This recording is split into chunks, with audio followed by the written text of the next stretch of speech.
Hey everyone, there he is, Lazarus, big camel, saddled for the first time. So yeah, success after a few days of playing with him. He was pretty green, and yeah, now he's almost getting ready to be in the riding operation here at Broome Camel Safaris. So couldn't get near his head when we started. So that's a vast improvement. All right, guys, happy Camel Day. Catch you later. Bye. Hey everyone, I'm Connor here from the Camel Milk Cooperative. I'm here in Richfield, Connecticut at my family's farm with our rescued camel Shake. We rescued him at 8 weeks old and now he's almost 5. Just enjoying a nice fresh pint of camel milk on World Camel Day. Enjoy. Happy World Camel Day, everybody. This is Doug Baum from the American state of Texas, coming to you, though, via video from the outback of Australia, where I'm learning and working with some of the best cameleers in Australia. They carry a long tradition from the Afghan cameleers who came here in the 19th century, who were freighting in the outback. So learning about camels and the various cultures that use them around the world historically and even today, that's my passion, and pleased to be joining you here and celebrating the camel on World Camel Day. It's an honor to be a part of this global celebration of the camel on World Camel Day. For over 2 decades, our family has used our family's camels to travel to schools, libraries, historic sites, museums, all sharing the story of the camel. We're able to fit the camel into all kinds of educational scenarios, from history lessons, maybe celebrating the various cultures of the world who use camel today and historically. And we connect the camel as well through science classes. We talk about the unique environmental adaptations that camels have that make it possible for the camel to survive in such extreme environments as it does around the world. Today, our family's camel herd numbers 9. We've had as many as a dozen or 13 over the years, and we love sharing families' camels, again, connecting them to cultures, history, science. We travel to lecture at a number of international camel conferences, again, sharing the story of this wonderful animal. So as World Camel Day is upon us, I say we celebrate the camel, and thank you for this opportunity to join in. Hello everybody, this is Dr. Jody DeShore coming to you from New Jersey in the United States. I wanted to talk a little bit about the medicinal value of camel milk that I found with my family, as well as clinically in my practice. I specialize in autism, chronic neurological conditions, autoimmune conditions, mold biotoxin illness, and Lyme disease as well. Back in 2012, I started using camel milk under the guidance of Professor Reuven Yagil of Israel, and his mentorship, his knowledge, his work really helped me gain a lot of knowledge about camel milk. And I started using it for my son with tremendous benefit with his IBS and gut health, leaky gut issues. I find the same when I use specifically targeted therapeutic protocols in my practice for the patients that I feel will benefit from camel milk. And as far as my son Brian goes, he's going to talk about camel milk a little bit on his own. Right, Brian? Yep. So thank you for the introduction, Mom. My name is Brian DeShore, and I'm going to talk to you guys about my experiences with camel milk. So I used to be very sick with chronic illnesses, and my gut was very ripped up, and I had a lot of allergies. So I started drinking camel milk back in 4th grade or 2012, and that started getting rid of most of my allergies, such as tree nuts, peanuts, sesame, and soy. And it also helped repair my gut from all the IBS that it had. So if you want to check out more, feel free to look at my website, teenlimehub.com. And camel milk has really improved my life in a lot of ways, so I have a big debt to it. So how about I pour you a drink? Yeah, we love camel milk. It's going to be time for camel milk today. So we'll have some camel milk. And Brian's recovered from allergies to tree nuts, to peanuts, to sesame, and even almonds. It's been really good. It really helps out, a mother if dietary allergies are cleared up, right? Right, Brian? So happy Camel Day, everyone. Happy Camel Day. Happy Camel Day 2019, everyone. I'm Jody DeShore. I'm the director here at BioNexus Health Clinic in New Jersey, United States. The clinic offers all natural plant-based treatment options, and I have several proprietary protocols using raw and flash pasteurized camel milk. That is, we use camel milk therapeutically with my patients for various medical conditions like autism, Crohn's, colitis, Lyme disease, mold biotoxin illness, chronic inflammation, and other chronic neurological issues for many years now, since 2012, I believe. I do believe there shall be a link to everyone's website once this video is released. So without taking up any more time, I would like to pass the baton to the world-renowned cameleer and scientist, Dr. Razik from the United Arab Emirates. Dr. Razik, all yours. Hello, my friends. Happy World Camel Day from United Arab Emirates. I am Dr. Razik. My friends call me Dr. Camel. The camels are beautiful, intelligent, and curious animals. They love me even more. They are happy when they find me. They come close to me. They try to kiss me. The camels eat all types of plants, ranging from the desert driest plants to the dry hay imported from other places. Camels are special ruminants. They can digest hardiest, saltiest, and the driest plants very easily. They have unique chewing mechanism using dual angles, cutting food in fine particles for efficient digestion. The Naga has a great mothering ability. The milk let downs in the presence of the calf. This unique and warm interaction fortifies the quality of the camel milk. Anyone in the presence of the calf can milk a Naga. Camel calf is such a loving soul. They love. They are very lovely. Camel is very friendly and docile animal. Anyone can milk it very easily. Camel has bigger teat size, making it easier to be milked. The term Naga is used for lactating camel. The easy milking Naga is called as fashush in Arabic. This Naga is a fashush camel. The camel herders select fashush Naga for dairy purpose. The fashush Naga producing milk in stress-free environment, and such milk has great taste, flavor, and aroma. I love camel milk, and I take fresh camel milk on daily basis.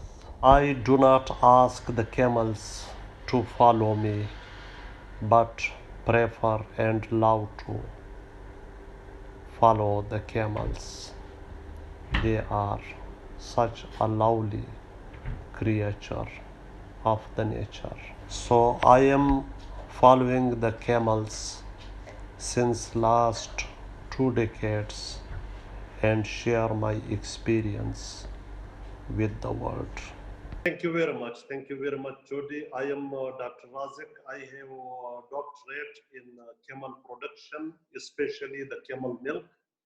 Basically, I am from a pastoral community, Pashtun pastoralist community, northeastern Balochistan, Pakistan. But now I am working with a huge camel dairy farm in the city of Al Ain, United Arab Emirates. The main driver behind my love or my passion with the camel, when I got sick in 2004, so I was unable even to move. Then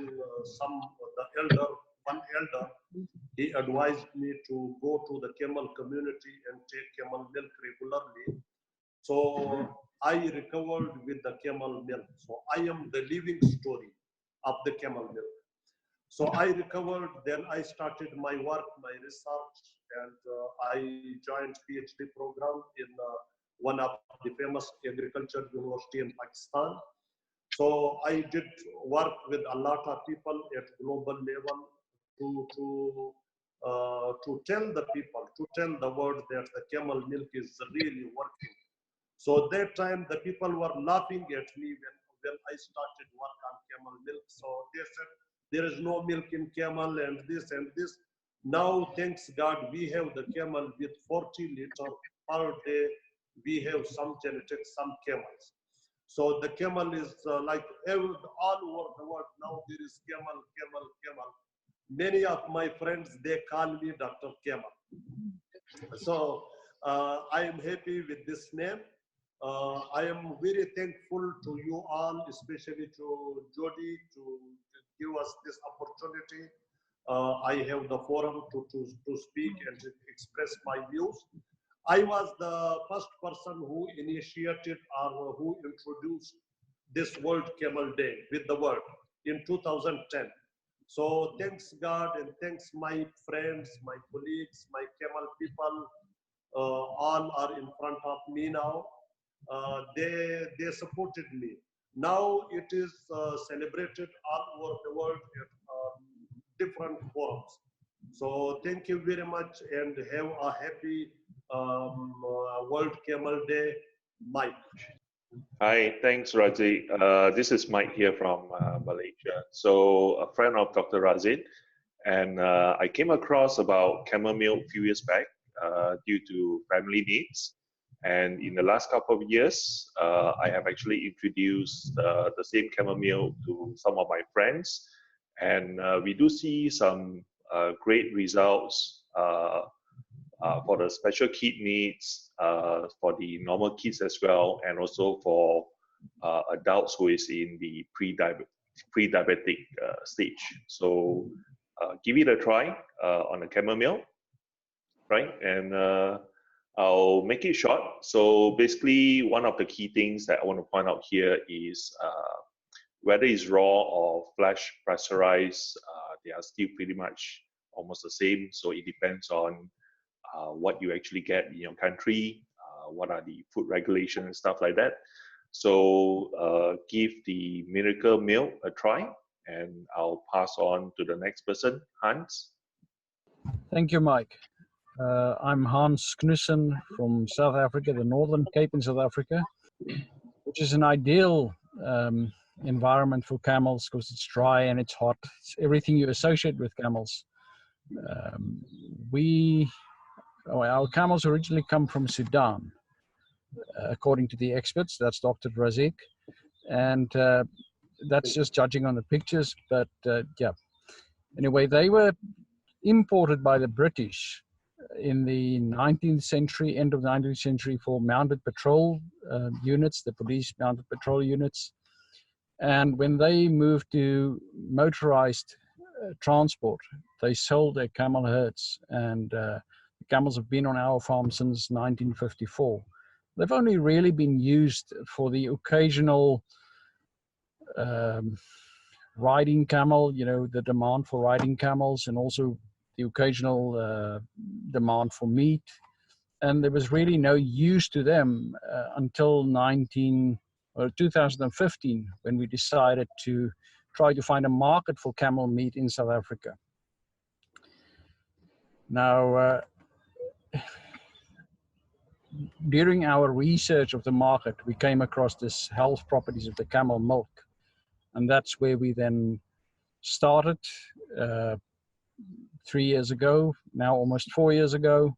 Started with one camel, expanded that to a few more. This is a wild herd, so it took a bit of time to actually tame them and work with them. It was unknown to us. It's unknown certainly in the country. There is no camel industry in the country that you can actually talk of or speak of.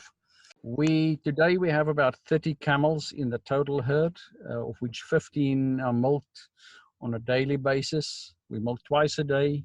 They are natural vegetation. They don't get any planted pastures, or they don't have access to planted pastures. They don't get any concentrates. So the milk, we try to keep it as healthy as possible at the moment. But the side effect is that we only get 3.5 liters per day over 2 milking sessions. Yes, like I said, the market is quite a challenge.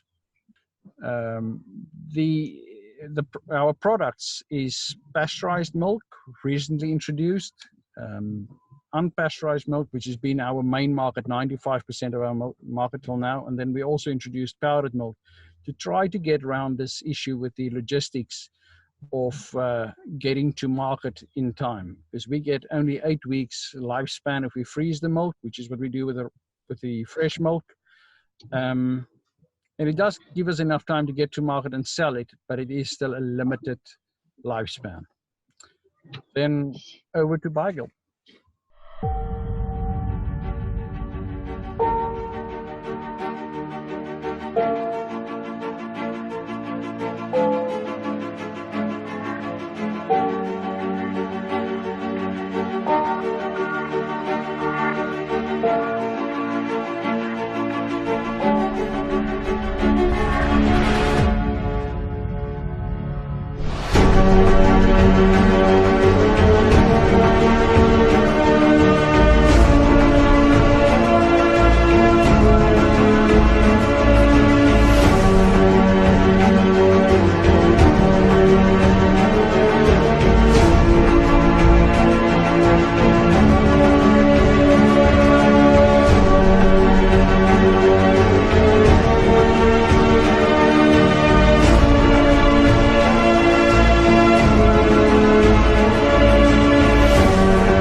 To see you guys.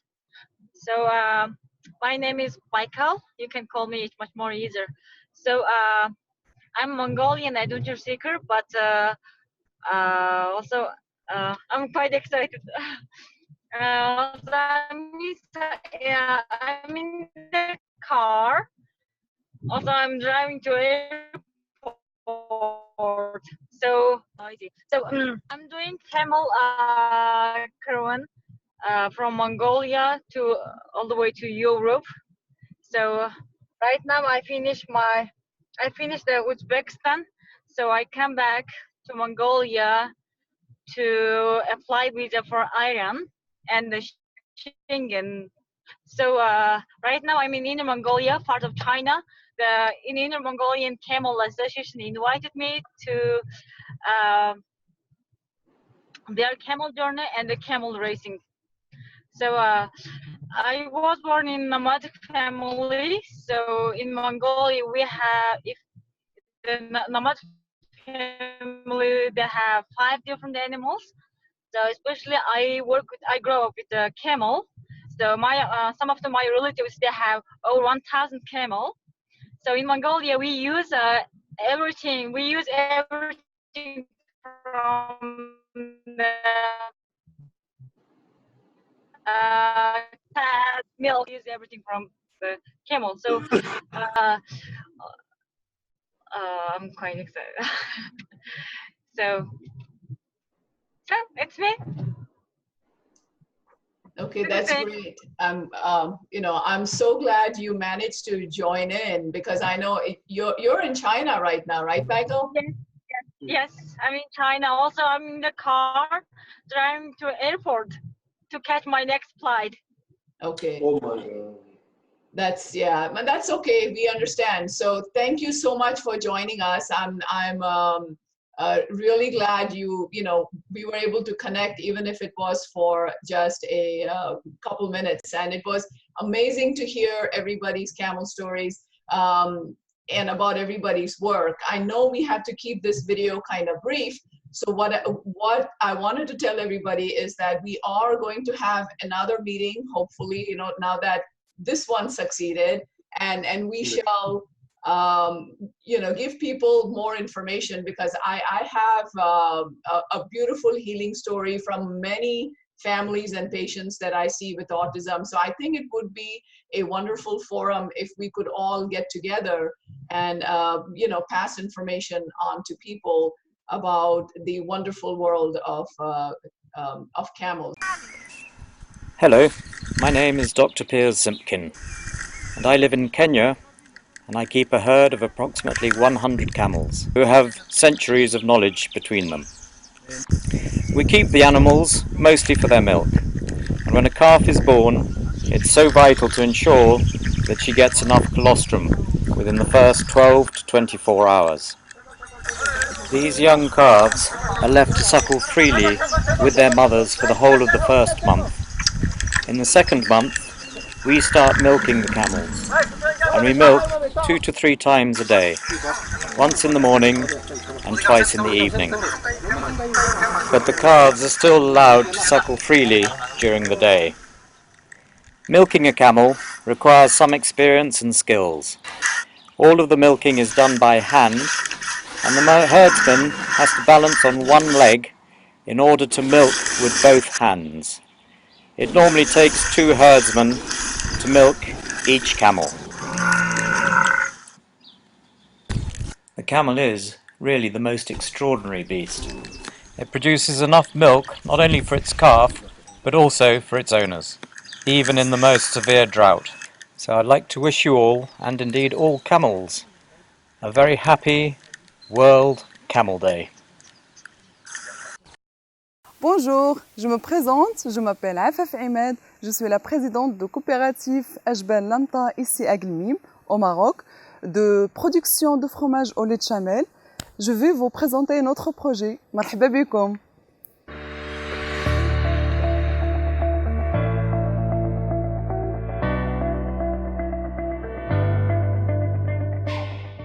La région de Gmim est une région riche en élevage de chameaux. Les seuls débouchés pour les éleveurs sont la vente du lait dans les laiteries traditionnelles qu'on appelle les mahlaba et la nourriture des jeunes chameaux.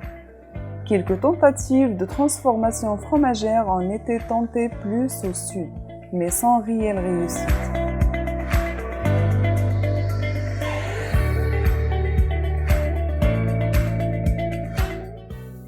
Issus du savoir-faire fromager traditionnel français, les produits Ajban Lanta se déclinent en 2 gammes, les fromages frais et les fromages affinés. La différence réside dans le délai de maturation.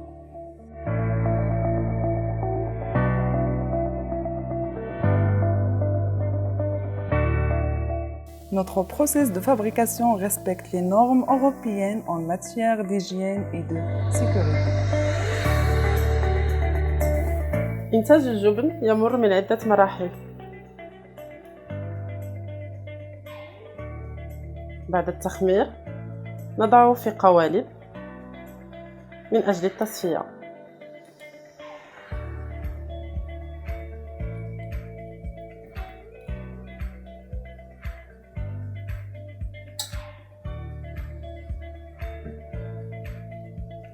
بعد التصفية نقوم بإفراغ القالب